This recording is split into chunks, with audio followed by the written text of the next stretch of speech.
नमस्कार मित्रांनो, आपण आलेलो आहोत द्वादश हिंदकेसरी कोहिनूर बकासूरच्या भेटीला.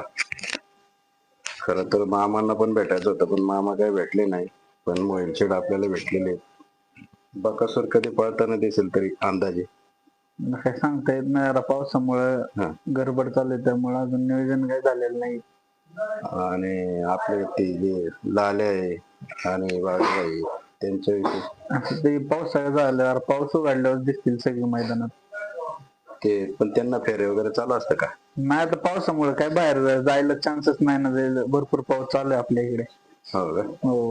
आणि काल म्हणजे बऱ्याच ठिकाणी बैल पळवता, पण आपल्याकडचा नंतर असतो ना नवरात्र. श्रावणी होता आणि आपला भाद्रपदी असतो, म्हणजे नवरात्रच्या आदल्या दिवशी. त्यावेळेस आपण बकासूरची मिरवणूक वगैरे काढत असतो. आपला बैलपोळा जोरात असतो. जंगी मिरवणूक काढली होती, या वर्षी पण त्याच पद्धतीचं काही नाही. जोरात होईल. आणि नुकताच तो आता 12 वेळा हिंद केसरी झालेला आहे, त्याविषयी काय सांगा? नाही, आता काय आनंद वाटतो. तुमचं आणि त्याचं बॉन्डिंग एक वेगळ्याच पद्धतीचं आहे. मागाशी पण ज्यावेळेस तुम्ही गाडीमधनं तिथं आला होता, त्यावेळेस तुम्हाला बघून तो आवाज देत होता. नाही, कधी आतमधून बाहेर गेलो तरी बाहेरून आतमध्ये आलो तरी त्यांनी बघितलं की तो लगेच उठून उभा राहतो. हो ना. आणि तुमचं आणि त्याचं बॉन्डिंग आणि प्रेक्षकांचं त्याच्यावर असलेलं प्रेम हे दोन्ही अगणित आहे. हो. प्रेक्षकांविषयी किंवा प्रेक्षकांच्या प्रेमाविषयी काय सांगाल? बैलच अखंड महाराष्ट्राचा आहे, त्यामुळे सगळे त्याच्यावरती खूप जीवापाड प्रेम करतात. हे म्हणजे प्रत्येक वेळेस तुम्ही हे वाक्य बोलत असता आणि अनेक जणांचे मन जिंकत असता. आणि बकासूर पण त्याचप्रमाणे नवीन जुन्या पायऱ्यामध्ये विक्रमावर विक्रम करत पुढे, आता तो विक्रमादित्य पण मागे त्याला नाव दिलं होतं. तर ते चालूच आहे त्याचं. आता थोडक्यात 12 वेळा तर झालेलाच आहे हिंद केसरी. अजून 2 मैदान तुम्ही पण मागे म्हटलं होतं की डबल सप्त हिंद केसरी. हो, अजून 2 हिंद केसरी किताब भेटले की डबल सप्त हिंद केसरी. ते दिवाळीच्या आसपास असतातच ना? हो, आहे. आता ओळखीचं मैदान येईल, मग कसं गावचं मैदान येईल. हा, बरं. तुम्ही माहिती दिली, तुमचा मौल्यवान वेळ दिला त्याबद्दल धन्यवाद. धन्यवाद. होता की आता तुमच्याबरोबर जी टीम असते तुमच्याबरोबर जी मुलं असतात, तर त्यांचं कसं नियोजन ठरतं? म्हणजे आता उद्या जर मैदान असलं तर कुठल्या पद्धतीत ते ठरत असतं? म्हणजे आता कंटिन्यू पोरं आपली गोठ्यावर असतात, त्यांना मग माहिती असतं की मामा सांगतात, कोण सांगतात उद्या बकासूर पळायला जाणार आहे. मग त्या आदल्या दिवशी आपले रेडी होऊन गोठ्यावरती येतात. म्हणजे सर्वसाधारण बकासूरची तयारी कशी असते? समजा उद्या जर पळायचं असेल तर मग किती वाजता निघतात? जसं आता जर सातारा भागात मैदान असेल तर 4 वाजता बैल भरून इथून हलावं लागतं वाट्यावरून. मग त्याच्या आधी 2 तास उरकायला घ्यायला लागतं. म्हणजे जवळपास रात्री 2 वाजता पहाटे? हो, आता तिकडे विरकरवाडीला मैदान होतं तेव्हा 10 वाजता गोट्यावाला ती पोरं आणि 12:30-1 वाजता तर पाणी तापाय ठेवलं होतं. 2 वाजता बैल धुवून रंगून बिंगून रेडी करून 3 वाजता बैल टेम्पोत भरला. म्हणजे थोडक्यात ज्यावेळेस पळायला जायचं असतं त्यावेळेस त्याला गरम पाण्याने आपण आंघोळ वगैरे घालतो. हो. आणि मग साधारणतः किती तासाचा प्रवास असतो हा जनरली? तर जसं आपल्याला लांब असेल तसं आपल्या पुणे भागात असल्या की 6 वाजता निघतो आणि सातारा भागात असल्या की 4च्या आसपास निघावं लागतं. म्हणजे 4-5 तास लागतात.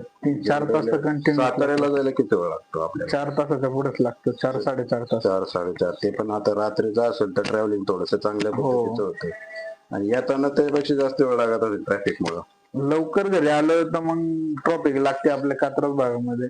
आणि जर मग 11च्या पुढे आलो तर मग नाही लागत ट्रॉफिक. तसं जर खरं सांगायचं गेलं तर आपण फक्त बकासूरचं यशच मोजतोय, पण त्याच्या मागे खूप मोठं कष्ट आहे. कारण जर रात्री टीमनी एकत्र यायचं, तयारी करायची, रंगवायचं, परत जायचं, त्यानंतर बकासूर ज्याच्या त्याच्या नियोजित पायऱ्यामध्ये पळतो आणि त्यानंतर जो पुढचा त्याचा निकाल. थोडक्यात जागा बदलले की लोक आणि मैदान बदलले की त्याचा रेकॉर्ड बदलत चाललाय. आणि येताना पण तुम्हाला जवळपास रात्रच होत असेल मग या कॅल्क्युलेशन. टायमिंगला निघतो त्याच टायमिंगला घरी येतो परत. हो का? हो. म्हणजे ऍव्हरेजली तुमचं एक मैदान म्हणलं की 22 ते 24 तास तर तुमचे 24 तास जातातच. है ना? हो. म्हणजे एवढं कष्ट आणि ते सातत्य म्हणजे ही त्याने तुम्हाला दिलेली एक प्रेरणाच म्हणावं लागेल. हो तुमचं कष्ट झालं, त्याचं यश झालं, याचं जे बॉन्डिंग आहे ते काही सोपं नाहीये. म्हणजे आपण जस्ट म्हणतो बैलगाडा शर्यत क्षेत्र नाद वगैरे, पण सांगायला लागेल की त्याच्या मागे कष्ट पण तितकं श्रेष्ठ आहे आणि मोठं आहे. पब्लिकला फक्त फक्त Publicला यश दिसतं त्याच्या मागचे कष्ट नाही दिसत. कारण जी शर्यत असते कोणता पण समजा गटाचा फेरा असतो, सेमीचा फेरा असतो, फायनलचा फेरा असतो, हा अंदाजे 22 ते 30 सेकंदाचा असतो. त्यात हारजीत ठरलेली असते किंवा होत असते. पण त्या 3 फेऱ्याचं जर आपण कॅल्क्युलेशन केलं तर 1 मिनिट पण होत नाही. 1 मिनिटापेक्षा थोडस जास्त वेळच तो पळत असतो. पण त्याच्या मागचं कॅल्क्युलेशन जर केलं तर इतक्या वेळ त्याचं तयारी करणं, तुमचं सगळ्यांचं एकत्र येणं जाणं आणि पूर्ण दिवस जातो त्यावेळेस एक मैदान होतं थोडक्यात. त्याच्यामुळे कष्ट तुमचं पण खरं खूप मोठं आहे. त्यानंतर तुमच्या मामांचं जे नियोजन असतं तो पण त्याचा एक यशाचा भाग असतो. हल्ली मला बरेच जण कमेंट मध्ये विचारत असतात की वैभव सर कुठे, तर ते मला एकदा खाली गणपतीच्या स्टॉल वरती भेटले पण होते. आपण तिथं गणपती पण बुक केला होता. तिथे गोट्यावर मध्ये आधी येत असतात. हो गोट्यावर रोज चक्कर असते गोट्यावरती, पण मैदानाला त्यांच्या घराचं बी थोडस काम चालू आहे, त्यामुळे ते बघायला कोण नसतं.